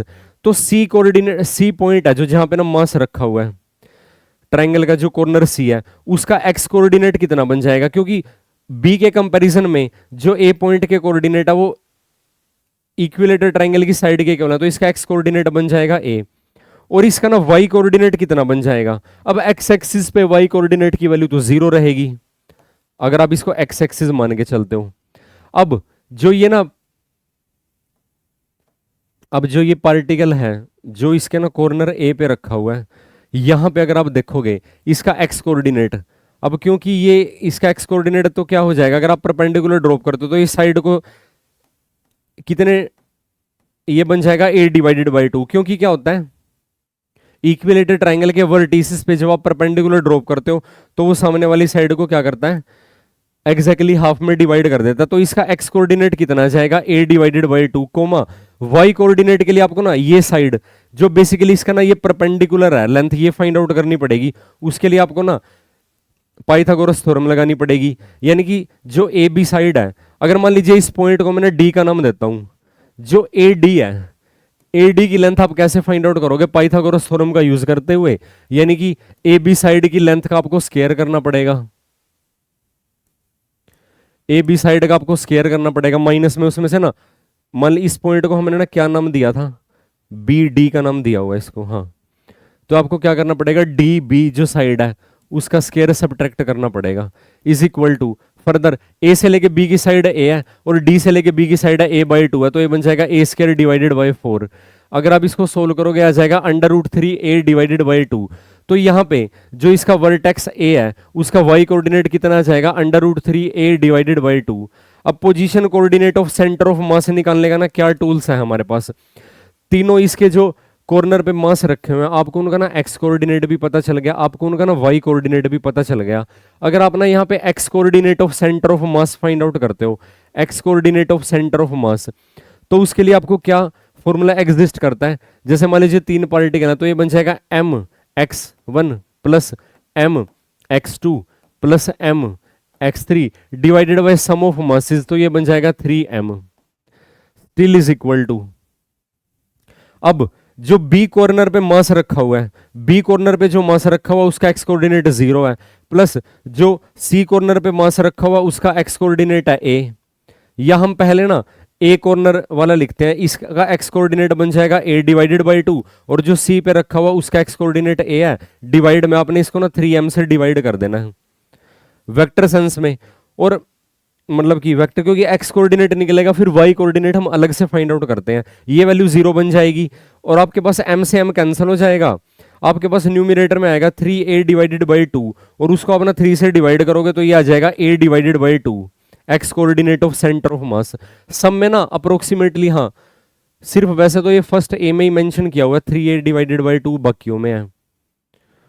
अब आप एक बार देख लो, उसका एक्स कोऑर्डिनेट 0 था, इसका एक्स कोऑर्डिनेट ए, उसका x coordinate a divided by 2 है, तो ये बन जाएगा a, m तो कैंसिल ही कर दिया हमने, अच्छा डिनोमिनेटर में 3 है, 1 प्लस 1 बाई 2 3 बाई 2, 3 से 3 कैंसिल, a डिवाइडेड बाई 2, तो a बाई 2 तो वैसे ना ऑप्शन 1 में ही है, तो option 1 is the right answer.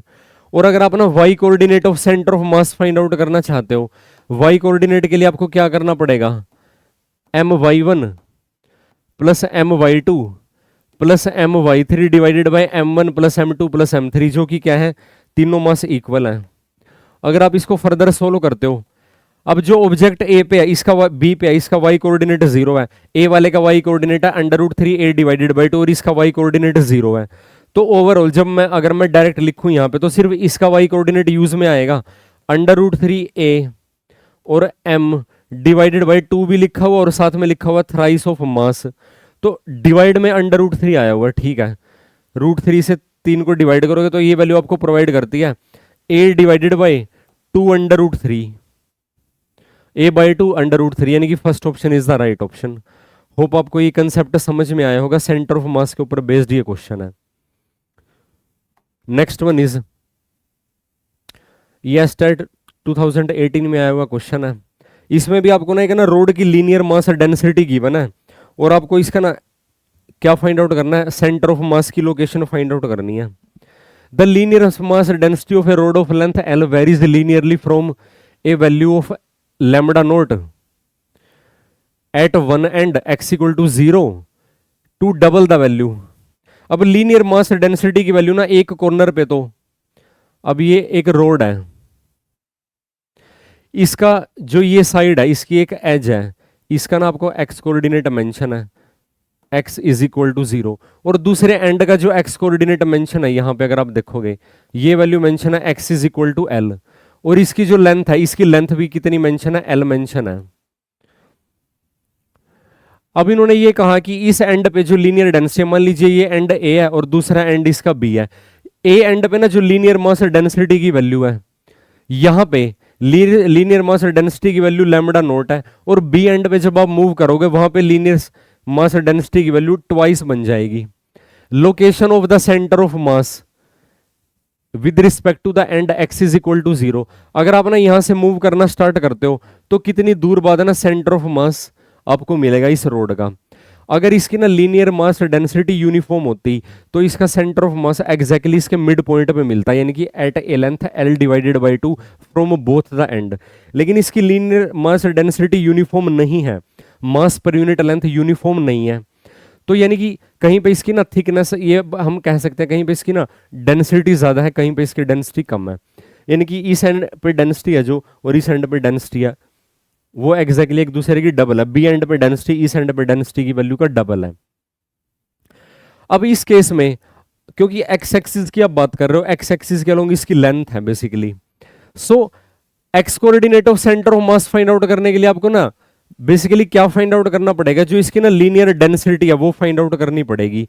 Linear density को मान लीजिए इसकी लीनियर डेंसिटी को अपना लैम्बडा से एक्सप्रेस करते हो तो गिवन सिचुएशन के अकॉर्डिंग आपको ना कुछ ऐसे एक्सप्रेस करना पड़ेगा, lambda note 1 plus X divided by L, ये इसका ना लीनियर रिलेशनशिप बन जाएगा। यहाँ पे लीनियर डेंसिटी की वैल्यू लैम्बडा नोट है, जहां पे कोऑर्डिनेट की वैल्यू 0 है, यहाँ पे एल है तो यहाँ पे ट्वाइस बन जाएगा। एक लीनियर रिलेशनशिप तो है लेकिन एक एडिशनल टर्म, क्योंकि ये कोफिशिएंट ना डबल बन गया, यानी कि lambda note plus lambda note, तभी यहाँ पे ना हमने एडिशन का सिंबल यूज किया हुआ है। अब आप यहाँ पे ना अगर x की वैल्यू 0 पुट करते हो तो यहाँ पे आपको ये वैल्यू मिलती है लैम्बडा नोट, क्योंकि यहाँ पे x कोऑर्डिनेट की वैल्यू 0 है। अगर यहाँ पे ना x की वैल्यू आप ना b कोऑर्डिनेट के x कोऑर्डिनेट, बी पॉइंट के x कोऑर्डिनेट जो कि x is equal to L है, वो पुट कर देते हो तो लैम्बडा की वैल्यू लैम्बडा नोट बन जाएगी। तो ये रिलेशन आपको मिलता है यहाँ से। ये आपने खुद से ना अज्यूम करना है या फिर एक तरीके से प्रेडिक्ट करना है। अब देखिए जरा ध्यान से, x coordinate of centre of मास जब आप फाइंड आउट करोगे इसके बाद, तो उसका ना क्या फॉर्मूला एग्जिस्ट करता, तो ये फॉर्मूला एग्जिस्ट करता आपके पास, x lambda dm divided by integration dm। ये फॉर्मूला आपके पास है ना एग्जिस्ट करेगा centre of mass find out करने का। एक minute, x into D M divided by D M still is equal to, अब आप जब अपना x कोऑर्डिनेट तो चलो हमारे लिए अननोन ही रहेगा, dm को कैसे फाइंड आउट करोगे, मास पर यूनिट लेंथ आपको गिवन है लैम्बडा, इनटू में क्या कर दोगे dx कर दोगे, तो dm को आप लिख सकते हो lambda into dx divided by integration, ये बन जाएगा लैम्बडा इंटू dx, और ये वैल्यू बनेगी dx की वैल्यू 0 से कैपिटल L और dx की वैल्यू 0 से कैपिटल L। अगर आप यहाँ पे ना एक dx थिकनेस कंसीडर करते हो इस एंड से एट ए डिस्टेंस x, यहाँ पे अपना dx थिकनेस की एक ना रोड कंसीडर करते हो, इसकी थिकनेस क्या है dx, तो उसके लिए मास पर यूनिट लेंथ हमने लिखा हुआ है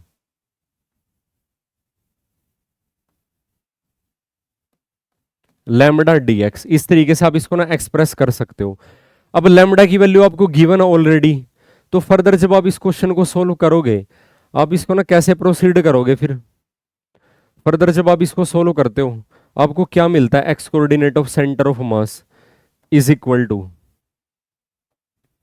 तो ये बन जाएगा 0 से L, लैम्बडा की वैल्यू पुट कर दोगे तो ये बन जाएगा लैम्बडा नोट, और ये बन जाएगा x को अगर अंदर मल्टीप्लाई कर दोगे तो ये बन जाएगा x plus x square divided by L, और ये बन जाएगा dx, और इसको आपने ना डिवाइड करना further, integration 0 to L, lambda की वैल्यू आपको पता ही है, लैम्बडा नोट को बेशक अभी अंदर ही लिख लो, और ये बन जाएगा 1 plus X divided by L, और ये बन जाएगा dx still is equal to, lambda naught तो लैम्बडा नोट से कैंसिल हो जाएगा, न्यूमरेटर को जब आप इंटीग्रेट करोगे तो एक वैल्यू तो आती है आपके पास एक्स स्क्वायर डिवाइडेड बाई 2, दूसरी वैल्यू आपके पास आएगी x cube divided by 3L, और ये वैल्यू आपने पुट करनी है 0 से capital L divided by, numerator में लैम्बडा नोट कैंसिल हो जाएगा न्यूमरेटर से, अब 1 का इंटीग्रेशन आ जाएगा x प्लस एक्स का इंटीग्रेशन आ जाएगा x square divided by 2, L already present है डेनोमिनेटर में, 0 से L is equal to, further अगर आप इसको ना लिखो क्या आंसर मिलेगा आपको इसका, L स्क्वायर बाई 2। तो जब आप इसको ओवरऑल सोल्व करते हो, मैं आपको डायरेक्ट इसका आंसर ही बता देता हूं, तो यहां पे आपको ना सोल्व करने के बाद ये आंसर मिलता है 5L divided by 9, this is the required answer, यानी कि जो सेकंड ऑप्शन आएगा वो क्या रहेगा इसके लिए करेक्ट ऑप्शन रहेगा। होप आपको ये कंसेप्ट समझ में आया होगा। फर्दर अगर आपको कोई डाउट हो तो आप ना डिस्कस कर सकते हो। इसको सोल्व करने के बाद ना ये जो सेकंड ऑप्शन है this is the correct answer. Next one is, अब ये क्वेश्चन एग्जैक्टली इस प्रीवियस क्वेश्चन के जैसा ही है एग्जैक्टली। आपको ना यहाँ पे जो लीनियर डेंसिटी है, linear density as a function of X express की हुई है, ये बन जाएगा c इंटू एक्स, ऐसे एक्सप्रेस की हुई है। Left end of the road c constant है at x equal to 0, where do you expect the centre of mass to be located, centre of mass का जो इसका आंसर आएगा, ये 2019 का क्वेश्चन है। अगर आप इसको सोल्व करते हो, मैं डायरेक्ट फॉर्मूला लगा रहा हूं यहाँ पे ना, जो अभी हमने किया हुआ था यहाँ पे, x coordinate of centre of mass is equal to, आप इसको कैसे सोल्व करोगे, इंटीग्रेशन 0 टू L, मान लीजिए रोड की लेंथ L है, तो ये बन जाएगा x into D M divided by integration 0 to L, और ये बन जाएगा dm। इस क्वेश्चन में भी आपको क्या करना है, सेंटर ऑफ मास की वैल्यू फाइंड आउट करनी है। x इंटू डी एम की वैल्यू बनती है lambda into d x divided by integration 0 to L, और ये बन जाएगा lambda into d x still is equal to. Further आप इसको सोल्व करते हो तो यहाँ पे आपको ना linear density c into X given है, तो ये बन जाएगा सी एक्स का स्क्वायर 0 टू एल, और यहाँ पे बन जाएगा 0 to L C into X D x still is equal to, C से सी कैंसिल हो जाएगा, न्यूमिनेटर में आपके पास वैल्यू आती है x cube divided by 3, 0 to L total के डिवाइड में x square divided by 2, 0 to L still is equal to.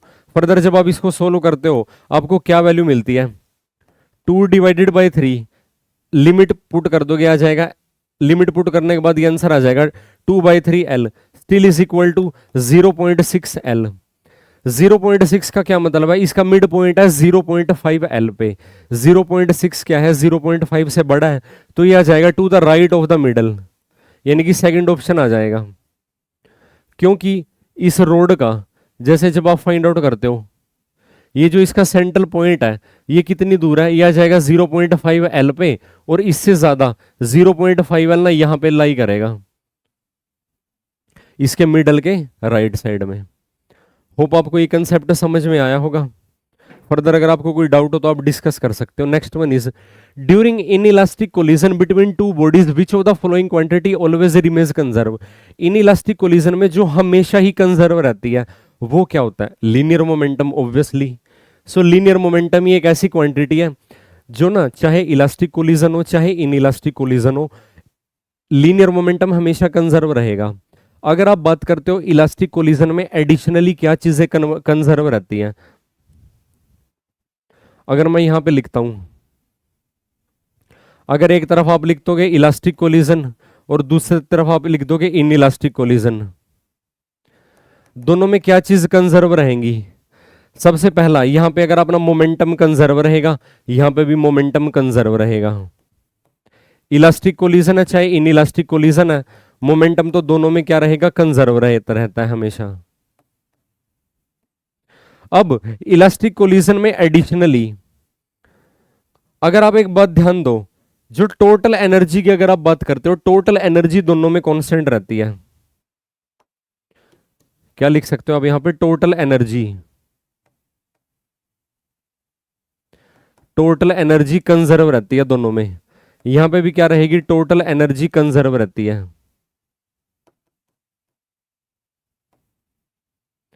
और जो थर्ड पॉइंट अगर आप इसका डिस्कस करते हो, अब इलास्टिक कोलिजन में ना एडिशनली काइनेटिक एनर्जी कंजर्व रहती है, काइनेटिक एनर्जी कंजर्व रहती है, इसमें काइनेटिक एनर्जी कंजर्व नहीं रहेगी। तो यहां पे जो आपका ऑप्शन बनेगा basically, during in elastic collision between two bodies which of the following quantity always remain constant. अब आप देखो ध्यान से, लीनियर मोमेंटम का ऑप्शन दिया हुआ काइनेटिक एनर्जी के साथ, mechanical energy basically total energy को एक्सप्रेस करता है, लेकिन फिर भी एक फंडामेंटल चीज क्या होती है, linear momentum is more important term. Momentum conservation तो आपको कंसीडर करना ही करना पड़ेगा। होप आपको ये समझ में आया होगा। नेक्स्ट वन इज, एक रबड़ बॉल है जिसको ना एक ना हाइट से थ्रो किया हुआ है, इसको एक हाइट से थ्रो किया हुआ है, कितनी हाइट से, 19.6 मीटर से इसको ना थ्रो किया हुआ है। एक रबड़ की बॉल है,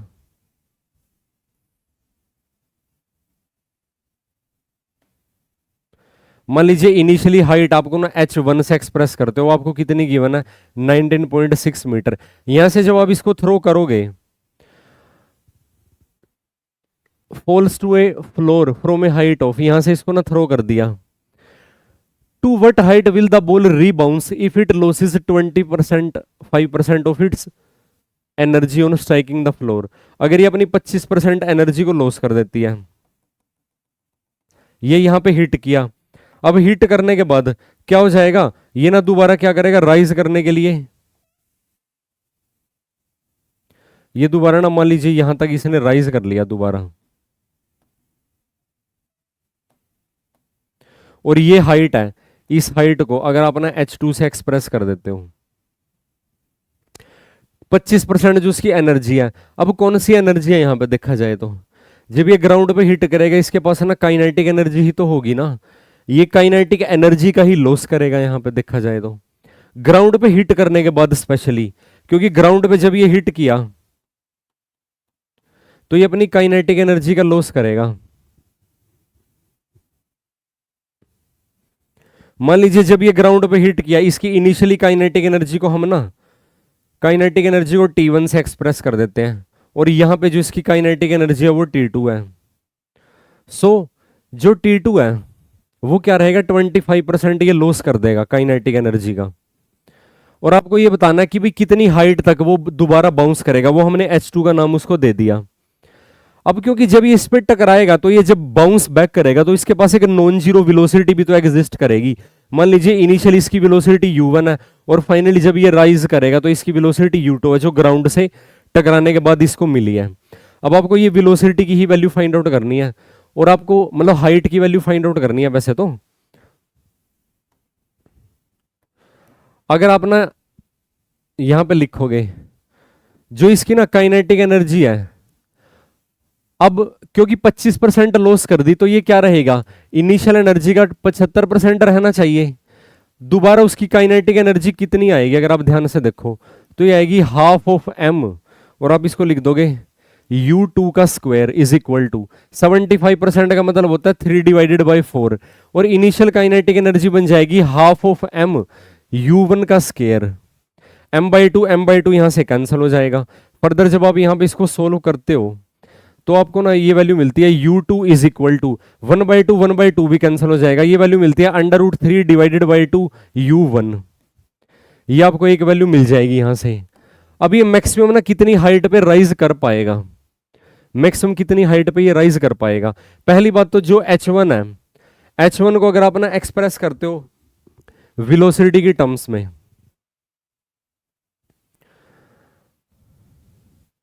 कोफिशिएंट ऑफ रेस्टिट्यूशन की रिक्वायरमेंट रहेगी आपको यहां पे। अगर आप देखो ध्यान से कितनी हाइट को ये राइज कर पाएगा फाइनली, है ना, कितनी हाइट को ये राइज कर पाएगा। जब ये h1 हाइट से ना, हाइट आपको गिवन, आप ना वेलोसिटी की वैल्यू फाइंड आउट कर सकते हो यहां से। क्यों, किस वेलोसिटी के साथ ये हिट किया, इसको आप ना किस टर्म में एक्सप्रेस कर सकते हो, √2gh1। होप आपको ये समझ में आया होगा कितनी हाइट तक ये मैक्सिमम राइज करेगा। अब आप देखो बड़े ध्यान से, u2 की वैल्यू क्या हो जाएगी, अगर आप ना हाइट की टर्म में लिखोगे u2 की वैल्यू, u2 वो वेलोसिटी है जिससे ना ये ग्राउंड पे टकराने के बाद इसने जो वेलोसिटी गेन किया, मान लीजिए इसने h2 हाइट एक्वायर कर लिया है, तो वेलोसिटी और हाइट के बीच में ये रिलेशनशिप होल्ड करता है, इज इक्वल टू, और ये बन जाएगा √3 डिवाइडेड बाई 2 u1। u1 क्या होता है, जिस वेलोसिटी से ये ग्राउंड पे हिट किया वो आपको ऑलरेडी गिवन है, मतलब कि गिवन तो खैर क्या है, वो हाइट की टर्म में आप एक्सप्रेस कर सकते हो 2gh1। फर्दर जब आप इसको ना सोल्व करते हो इस इक्वेशन को, आप ना दोनों तरफ ना स्केयर कर दो, 2g से 2g कैंसिल हो जाएगा। h2 की वैल्यू आपको ओवरऑल क्या मिलती है, 3 डिवाइडेड बाई 4 और मल्टीप्लाई, और ये आपको वैल्यू मिलती है सिंपली h1। h1 का क्या रहेगा, 3 डिवाइडेड बाई 4% रहेगा। अगर आप ध्यान से देखोगे यहां पे स्टिल इज इक्वल टू, तो ये बन जाएगा 3/4 मल्टीप्लाई कर दो, हाइट कितनी थी इनिशियली 90.6 थी। सो यहां से जब आप ना इसको फर्दर सोल्व करते हो, यानी कि जो h2 की वैल्यू आपको मिलती है वो क्या वैल्यू मिलती है, 3 को आपको मल्टीप्लाई करना पड़ेगा, 4 4 16 36 आ जाएगा 9, मल्टीप्लाई कर दीजिए आप इसको। जब आप इसको मल्टीप्लाई करते हो 3 9 27 2 3 4 12 और 2 14.7 metre is the required answer, यानी कि second option is the required answer. Coefficient of restitution वाला कंसेप्ट क्यों नहीं लगा सकते, क्योंकि उसकी वैल्यू मेंशन ही नहीं है यहाँ पे, हमने सिंपली ना हाइट का फॉर्मूला लगा दिया, वेलोसिटी का फॉर्मूला आप बोल सकते हो, वेलोसिटी को हाइट की टर्म में हमने एक्सप्रेस कर दिया। होप आपको ये कंसेप्ट समझ में आया होगा। नेक्स्ट वन इज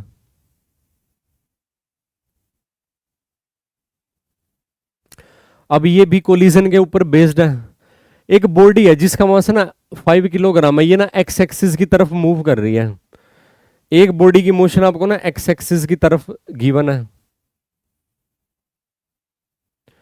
कुछ इस तरीके से आप उनको ना एक्सप्रेस करोगे। देखो बड़े ध्यान से समझना इसको, ये यहाँ पे ना ओरिजिन है, एक्स एक्सिस की तरफ जब आप मोशन स्टडी करोगे ना, यहाँ पे ये मान लीजिए जो 5 किलोग्राम की वेलोसिटी है एक्स एक्सिस की तरफ है, यहां से वो ऑब्जेक्ट चला जिसका मास क्या है 5 किलोग्राम, इसकी वेलोसिटी को अगर आप ना v1 से एक्सप्रेस कर रहे हो तो ये वेलोसिटी आ जाएगी 2 मीटर पर सेकंड। एक्स एक्सिस की तरफ मोशन है, ये एक्स एक्सिस है और ये क्या है, वाई एक्सिस है। दूसरी बॉडी है जिसका मास 10 किलोग्राम है, वो वाई एक्सिस की तरफ मूव कर रही है, वेलोसिटी उसकी √3 है। उनका कोलिजन कहां पे होता है, ओरिजिन पे इनका कोलिजन हो जाएगा। तो जो सेकंड बॉडी है, तो सेकंड बॉडी ना यहां से इसको ना डाउनवर्ड डायरेक्शन से अप्रोच करनी चाहिए फिर तो कुछ इस तरीके से वो ऐसे अप्रोच करेगी यहाँ पे ना, और फिर दोनों बॉडीज का ना यहाँ पे कोलिजन हो जाएगा ओरिजिन पे। ओरिजिन पे दोनों का क्या हो जाएगा, कोलिजन हो जाएगा। ये यहाँ पे पॉइंट दे रखा है ओरिजिन।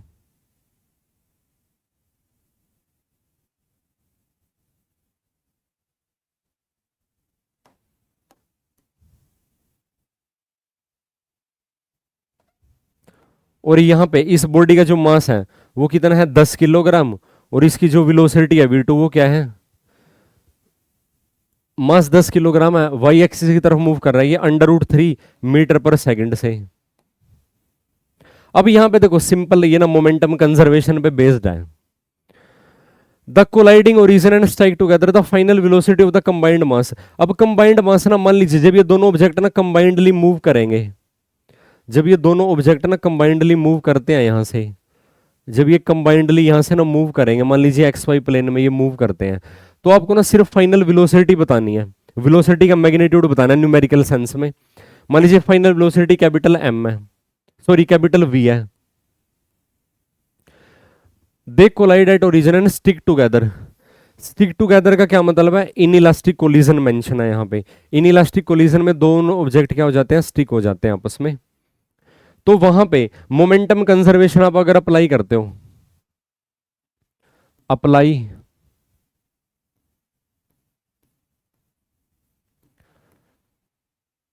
कंजर्वेशन ऑफ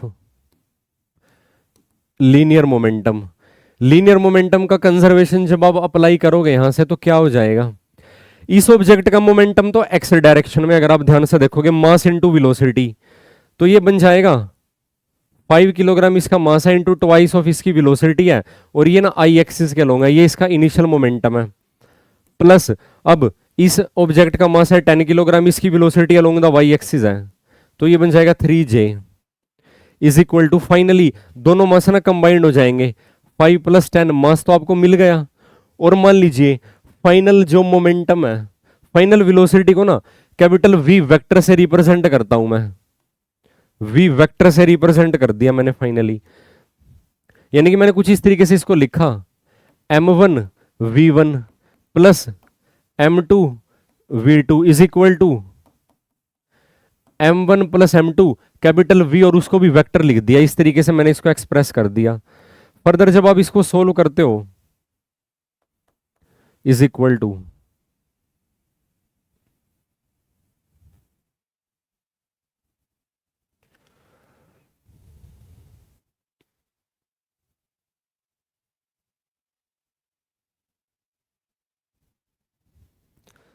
अगर आप इसको फाइनली सोल्व करोगे आपको क्या वैल्यू मिलती है, 10i, 10 को कॉमन ही ले लो बेशक यहां से ना, i + √3J is equal to, यहां पे आ जाएगा आपके पास 15, और ये आ जाएगा वेलोसिटी वेक्टर। फाइनल वेलोसिटी की वैल्यू फाइंड आउट करनी है ना, इसका मतलब क्या हुआ, अब दोनों तरफ अपना अगर मैग्नीट्यूड कंसीडर कर लोगे, मैग्नीट्यूड जब आप कंसीडर करते हो यहाँ पे आपको ना क्या वैल्यू मिलती है मैग्नीट्यूड की, ये मिल जाएगी आपको 1 + 3 इज इक्वल टू, ये बन जाएगा 15, और V वेक्टर की मैग्नीट्यूड V मिल जाएगा आपको। इसका मतलब वेलोसिटी को सोल्व करने के लिए क्या करना पड़ेगा, √3 + 1 2 बन जाएगा, ये बन जाएगा 20 divided by 15 is equal to 5 4 और 5 3 4 डिवाइडेड बाई 3 मीटर पर सेकंड, यानी कि third option is the required answer, third option is the required answer. Hope आपको ये समझ में आया होगा, वेलोसिटी का ना मैग्नीट्यूड हमको बताना था बेसिकली, डायरेक्शन नहीं पूछ रखी इन्होंने यहाँ पे ना, मैग्नीट्यूड पूछ रखा आपसे। Next one is, so this is the last but not the least, 2 balls हैं जिनका मास है m और 2m, स्पीड है v और v divided by 2. After undergoing A complete inelastic collision they move together with the speed of v divided by 3. The angle between the initial velocity of the two ball is. अब इनके बीच का ना the angle between the initial velocity of the two object, initial velocity के बीच में ना angle की value आपको ना फाइंड आउट करनी है. अब इनका ना भी कंप्लीटली क्या है, इनइलास्टिक कोलिजन, एक दूसरे से ना स्टिक हो गई हैं. अगर आप ना एक्स एक्सिस और वाई एक्सिस की तरफ इनका ना मोशन कुछ इस तरीके से मान लीजिए कंसीडर करते हो, ओरिजिन पे ही हम मान के चलते हैं कि ये स्टिक होती है एक दूसरे से. जैसे मान लीजिए यहां पे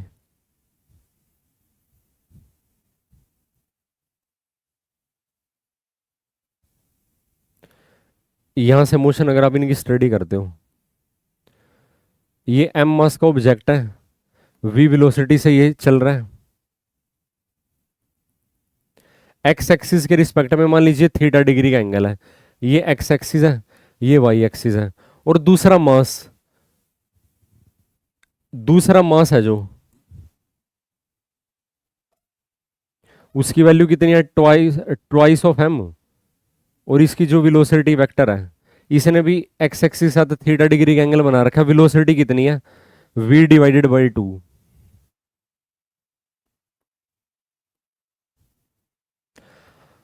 अब फाइनली ये दोनों ना कंबाइंड हो गए. जब ये ना कंबाइंड हो जाएंगे ओरिजिन पे, तो जो मासिव पार्टिकल यहां पे बनेगा उसका मास कितना बनेगा, 3m बनेगा, और मान लीजिए उसकी जो फाइनल वेलोसिटी है आप उसको ना कैपिटल V से एक्सप्रेस कर देते हो. The angle between the initial velocity of the two object, कुछ इस तरीके का ना सिनेरियो है. अब आप यहां पे अगर ना इनके ना हॉरिजॉन्टल कंपोनेंट स्टडी करते हो, इनके ना वर्टिकल कंपोनेंट तो एक दूसरे को ना कैंसल आउट कर देंगे वेलोसिटी इसके मोमेंटम के. मान लीजिए इस ऑब्जेक्ट का ना वर्टिकल मोमेंटम कंपोनेंट जो होगा, इसका जो मोमेंटम का वर्टिकल कंपोनेंट एग्जिस्ट करेगा, इसका वो कितना बन जाएगा, मास इनटू वेलोसिटी. ऐसे ही जो ऊपर वाली बॉल है इसका जो वर्टिकल कंपोनेंट बनेगा मोमेंटम का, मतलब डायरेक्शन हम ना ओरिजिन की तरफ ही माननी पड़ेगी ना इनकी वेक्टर्स की, क्योंकि ओवरऑल तो ये उसी की तरफ ही अप्रोच कर रहे हैं, यानी कि ऐसे, और इस वेक्टर के लिए ऐसे डाउनवर्ड. तो ये बन जाएगा सिंपली, अगर आप इसको रिप्रेजेंट करते हो, मास इनटू वेलोसिटी, और ये अपवर्ड वाला भी मोमेंटम कितना बन जाएगा इसका, इस ऑब्जेक्ट का vertical component m into v sine theta, मतलब ये साइन थीटा लिख सकते हो यहाँ पे ना, साइन थीटा, और ये बन जाएगा साइन थीटा. ये तो क्या करेंगे एक दूसरे को कैंसल आउट कर देंगे और हॉरिजॉन्टल कंपोनेंट इनके ना ऐड हो जाएंगे. The vertical components of momentum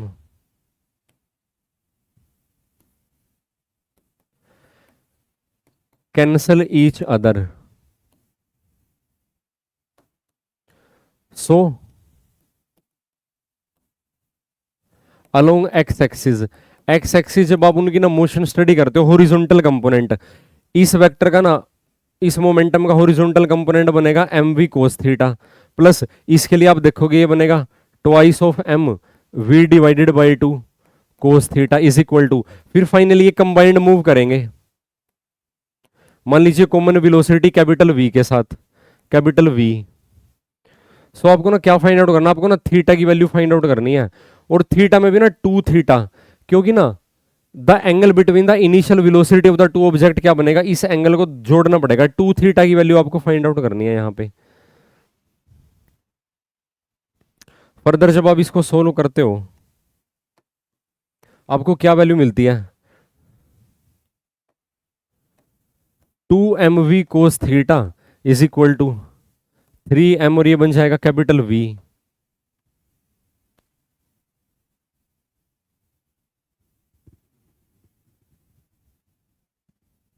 और जो आप यहां से ना कॉमन वेलोसिटी की वैल्यू जब आप फाइंड आउट करते हो, कॉमन वेलोसिटी की वैल्यू आपको कितनी मिलती है यहां से, स्पीड, अच्छा कॉमन वेलोसिटी तो आपको दे ही रखी है ओवरऑल, कॉमन वेलोसिटी की वैल्यू कितनी मेंशन है, v डिवाइडेड बाय 3, ये मेंशन है कॉमन वेलोसिटी की वैल्यू। सो ओवरऑल ये भी बन जाएगा आपके पास mv।